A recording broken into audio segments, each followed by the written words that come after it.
Hello, public opinion aficionados, and welcome to the Rasmussen Reports channel, where we like to perform vital public services, like detecting Christian nationalists. And I couldn't think of anything better to talk about as I film this on this beautiful Good Friday morning. But seriously, make sure you hold on to the end if you want to see something really horrifying about people's opinions of the directions religious freedoms are going in this country. Now, this may have flown under your radar, but about a month ago, there was a pretty big controversy when Politico reporter Heidi Przybyla went on MSNBC to talk about Christian nationalists and their impact on this year's election. Now, it's really hard to find straight reporting on this topic, but I was able to grab her quote here at the Washington Examiner. This from Christian groups tell Politico to apologize after Christian nationalist portrayal. This is what she said. The one thing that unites all of them, because there's many different groups orbiting Trump, as Christian nationalists, not Christians, by the way, because Christian nationalists are very different.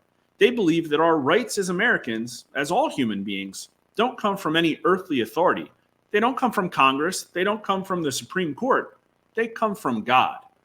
Now, I'm having a really hard time understanding this controversy, to be honest, because I thought all of us were taught in grade school that our founding fathers did believe that our inalienable rights did come from God. They wrote as much in the Declaration of Independence, although they did go on to write the Constitution. But wouldn't it be great to know where U.S. likely voters thought their rights did come from? Well, we asked. And here's what almost 1,100 U.S. likely voters just a few days ago said. 10% say the federal government, 60% say the Constitution, pretty strong majority, but 26% say God. So I guess those are the Christian nationalists right there, at least according to Politico. 5% weren't sure. But who were the Christian nationalists? Well, believe it or not, it's a little bit of everybody. Men are equally as likely as women to be Christian nationalists. Young voters are equally as likely as older voters. And it's about equal amongst all the races. In fact, black voters are slightly more likely than anyone else to be Christian nationalists, which is interesting because often I hear it phrased as a racial issue. But let's talk about party. And this is where we're starting to see a little bit of a signal. 33% of Republicans say that their U.S. citizens' rights come from God. And I guess that's a big number, but it's way smaller than the number of people who actually support Trump, where I guess you could say are in his orbit. But 26% of independents also think their rights come from God, and even 19% of Democrats. Now, I thought it would also be interesting to look at these numbers by what people thought about their president, Joe Biden's job approval rating, because this is an even stronger signal. Amongst those who strongly approve of Joe Biden's job performance, 73% say Constitution, but only 7% say God. But look at those who strongly disapprove of Biden.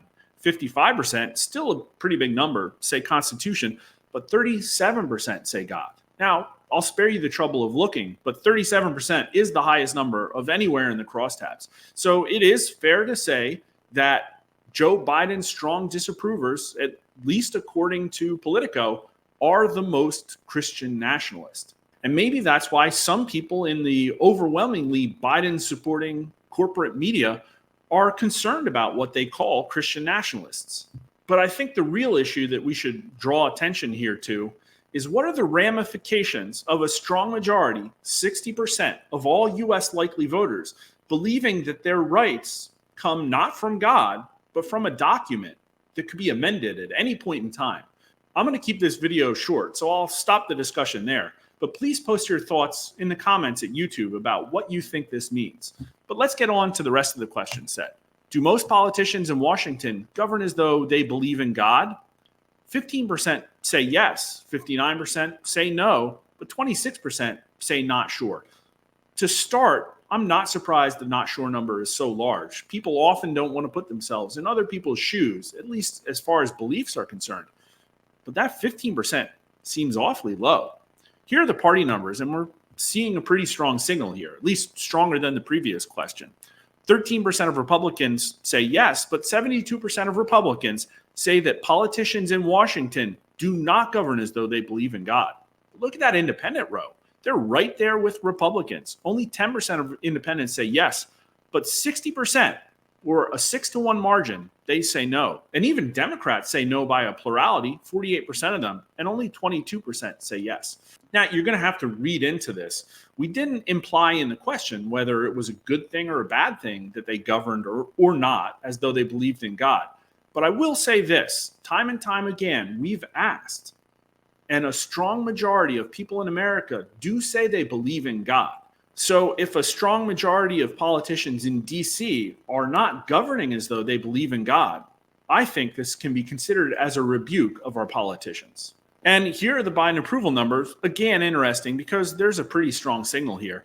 24% of Biden's strong approvers say yes, which actually I thought it was a really low number. But 38% of them say no. But look at that Biden strong disapprove row. Only 7% say yes. And almost 11 times more, 76%, say no. But here's where things get scary. Is the federal government today a protector of Americans' religious rights or a threat to those rights? And only 26% of U.S. likely voters think that the government is protecting Americans' religious rights. 56% say it's a threat, and 17% are not sure. But here's what's scary about that. We've asked this question before. That's the beauty of public opinion. You get to ask the same questions and see how beliefs change over time.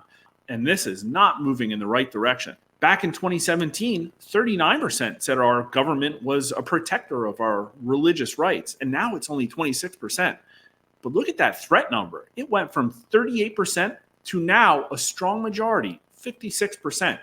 You can't get to that 56% number without getting a majority of independents and a really big chunk of Democrats. And that's what the party numbers show.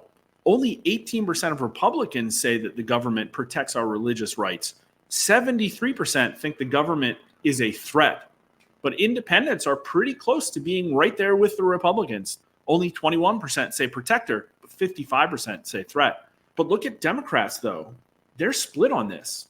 And it's their party in the Oval Office. But I want to get back to the top lines of that question. What happened in just a mere 7 years, spanning only one presidential election? 7 years ago, Americans were split on whether the federal government is a protector or a threat to their religious rights. And now the electorate overwhelmingly says the government threatens their religious freedoms. Please leave your thoughts in the comments. And if you like us polling about religion, believe it or not, there aren't too many pollsters interested in this topic. Make sure you follow us at Rasmussen_poll, like the video, subscribe to us at YouTube or Rumble, and thanks for watching.